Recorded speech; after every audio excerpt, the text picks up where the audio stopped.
Saludos estudiantes del curso de Introducción a la Historia de la Iglesia. Yo soy la doctora Miriam Figueroa. Quería tener la oportunidad de presentarme por este medio y que pudiéramos tener una breve introducción de este curso que promete ciertamente ser muy interesante. Es bien importante tener un panorama de la historia de la iglesia porque nos permite evaluar lo que ha pasado y nos permite seguir moviéndonos hacia el futuro. Para nosotros los pentecostales, pues es de vital importancia. Nosotros somos prácticamente la tradición cristiana más reciente en el barrio de la cristiandad, porque apenas estamos cumpliendo 100 años. En algunos lugares en Estados Unidos ya se cumplieron los 100 años del pentecostalismo. Acá en Puerto Rico este año marca los 100 años precisamente del pentecostalismo puertorriqueño. Y así básicamente en diferentes países de Latinoamérica. Pero realmente pues los pentecostales somos de los últimos que hemos llegado a la historia de la cristiandad. Quería mencionar algunas cosas importantes en este día. Uno, quiero compartir con ustedes primero de la Biblia en Lucas, porque los relatos de Lucas y de Hechos son precisamente relatos históricos que son muy importantes para la cristiandad. Ya que Lucas pues trató de poner en orden lo que había sucedido hasta ese momento. Así que comparto con ustedes de Lucas, capítulo 1, los primeros versículos. Dice: muchas personas han intentado escribir un relato de los hechos que se han cumplido entre nosotros. Se valieron de los informes que circulan entre nosotros, dados por testigos oculares, los primeros discípulos. Después de investigar todo con esmero desde el principio, yo también decidí escribir un relato cuidadoso para ti, muy honorable Teófilo, para que puedas estar seguro de la veracidad de todo lo que te han enseñado. Bueno, lo que me parece aquí bien importante es que Lucas tiene en mente a alguien, él tiene un propósito: escribir para Teófilo, ponerle al día de todo lo que él ha investigado, porque el historiador investiga, busca, hace los análisis. Es bien interesante que yo creo que hasta prácticamente los otros días, algunas décadas atrás, siempre se hablaba de la objetividad de la historia o de la objetividad de los historiadores. Pero recientemente nos hemos encontrado con muchas lecturas, muchos profesores postulantes aclarando que no hay total objetividad en la historia ni en ningún historiador, porque cada historiador decide que va a buscar una información. Y por lo general se le presentan muchas informaciones y al fin de cuentas el historiador escoge de entre todo lo que él tiene y encuentra qué es lo que él va a publicar, a qué le va a dar importancia. Por lo tanto, cada historiador, no es que esto sea malo, pero cada historiador tiene también su subjetividad. Él va a escribir de acuerdo a aquello que él entiende que es lo que él quiere resaltar. Y nosotros sabemos que la historia hasta el momento pues siempre es escrita desde los poderosos, desde los que tienen el poder. No importa si estamos hablando de política, economía, religión, la historia la van a escribir los que tienen el poder. Ahora, recientemente, con teologías de la liberación, con las posturas de los derechos humanos, de derechos civiles, pues otras voces que no tenían acceso antes comienzan a escucharse. Y entonces podemos tener historias de un mismo asunto escrito y presentado desde diferentes ópticas, desde diferentes lentes. Así es que, pues, quisiera, ¿verdad? Comienzo por decirles esto, que toda la historia que conocemos, pues siempre es escrita desde un punto de vista específico y siempre hay algo que seguir mirando.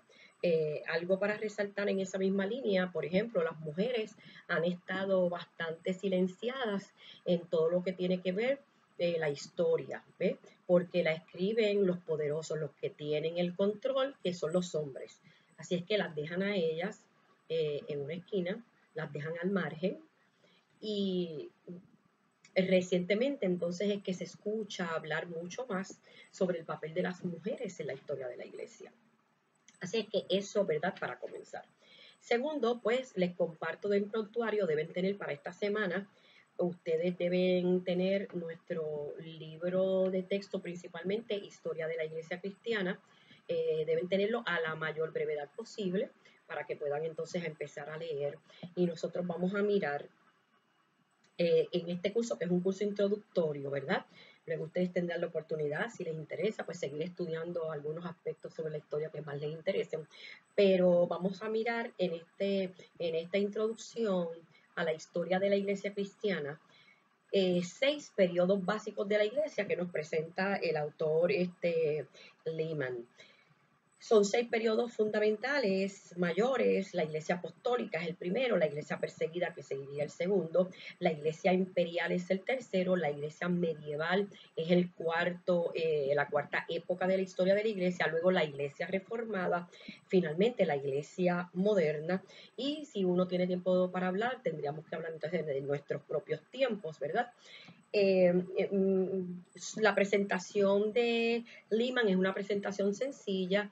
Él trata de hacer un recuento histórico, no se concentra mucho en personajes, sino que trata de darnos una idea general de cada uno de los periodos. Pueden utilizar también para efectos de ustedes, para tenerlo, ¿verdad? Para contestar los quizzes y todo eso necesitamos a Lehman.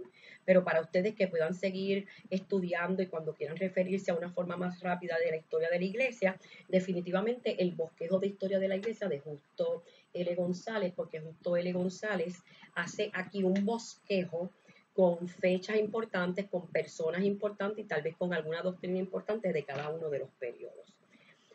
Ahora, para mí, que ¿verdad? Voy a estar dando el curso, utilizo también mucho de referencia lo que ha sido para mí el libro más fascinante que he leído de historia de la iglesia, que es El cristianismo, de Hans Küng, que habla sobre la esencia y la historia del cristianismo. Hans Küng es un teólogo cristiano, católico, del Vaticano, y me encanta su acercamiento a la historia. Primero que él habla de la esencia y habla que el cristianismo sin Cristo no es cristianismo. Y que cuando nosotros miramos la cristiandad, esta cristiandad está levantada y fundamentada sobre un personaje histórico real llamado Jesús. Ese Jesús que presenta la Biblia y que presentan historiadores seculares que hablan precisamente sobre Jesús. Así que la cristiandad está fundamentada sobre ese personaje real que existió. Jesús no es una falacia, Jesús no es un invento. La esencia, hay algo que va a distinguir a los cristianos en toda la historia de la iglesia. Y es algo a lo que él se dedica a buscar. Él dice que en todos los tiempos, aun cuando la iglesia ha tenido las crisis más grandes, siempre ha permanecido un remanente que se apega fiel a lo que es Cristo y la verdadera cristiandad. Así es que a través de toda la historia él hace esta búsqueda que es súper interesante. El libro es un volumen bien abarcador de 900 páginas, es este libro, Hans Küng, un libro de 900 páginas, pero es tan fabuloso. Y él presenta periodos de la iglesia, acá los vamos a ver, ¿verdad? Como unos periodos específicos, y él habla, Hans Küng habla más de los paradigmas. Él habla de un paradigma protocristiano apocalíptico donde Jesucristo y los discípulos son los personajes principales. Habla del paradigma veteroeclesial helenista, ya está hablando aquí de los patriarcas de la iglesia, los padres de la iglesia. El próximo paradigma del que habla es el paradigma de católico romano medieval. Aquí es el gran cisma de la iglesia. Y aquí lo que es el personaje principal es la escolástica. Son estos líderes, filósofos, filósofos creyentes, que van a estar dominando en ese tiempo medieval. Luego él habla del próximo paradigma, que es el paradigma de la reforma protestante. Ahí pues tenemos a Lutero, tenemos a Zwinglio, tenemos a Calvino, y él habla entonces luego del paradigma moderno ilustrado, donde está hablando de la ilustración y habla del idealismo. Y finalmente el último paradigma ecuménico contemporáneo. Así es que es bien fascinante la forma en que él lo presenta, y cada uno de esos paradigmas pues también tiene algo que la resalta. Pues, por ejemplo, en el primero es que nace la iglesia, en el segundo paradigma es la defensa de la iglesia, la apología, luego viene el tiempo de los papas, el tiempo monástico, monasterios, etcétera. Luego viene la palabra de Dios, la inerrancia, distingue el tiempo de la reforma. Luego viene el tiempo de la razón. Finalmente viene el tiempo de la revolución industrial, del liberalismo, a lo que él llama el progreso, y hasta que finalmente llegamos al tiempo nuestro, un tiempo postcolonial, es un mundo policéntrico con varios centros y no uno solo, ¿verdad? Así es que todo eso va a incidir en la forma en que un historiador va a presentar la historia. Les dije que Cristo es el centro, y termino leyendo directamente aquí de Hans Kohn lo que él define finalmente como lo que es lo esencial, lo que distingue el cristianismo. Lo leo de la página 61 de su libro, donde él dice: lo distintivo del cristianismo frente a las antiguas religiones universales y a los humanismos modernos, o sea, se va a los dos extremos, al principio y al final, a nuestro presente. Lo que distingue en último término al cristianismo es literalmente, según Pablo, Jesús, el Mesías, y a este crucificado. Él, Jesús, es el contenido del Evangelio. En su nombre es bautizado el creyente. Y el creyente rememora su pasión, su muerte y su nueva vida en la celebración de la Eucaristía, de la comunión, de la Santa Cena. Y finalmente dice: y la cruz, de modo distintivo, que él compara el candelabro de 7 brazos, la menora para el judaísmo y la media luna para el islam. La cruz es para el cristianismo el símbolo real y el símbolo central. Les voy a pedir también que esta semana, así como puse en la página, estén pendientes a la noticia del Papa Francisco, que se reúne luego de siglos. Se reúne la Iglesia Católica con la Iglesia Ortodoxa. Esto es algo que vamos a estudiar en la historia de la Iglesia cuando estemos hablando de esa época medieval, pero quiero que vayan siguiendo esa noticia importante para que puedan comentar sobre ella. Saludos, Dios les bendiga, y vamos a continuar comunicándonos. Hasta luego.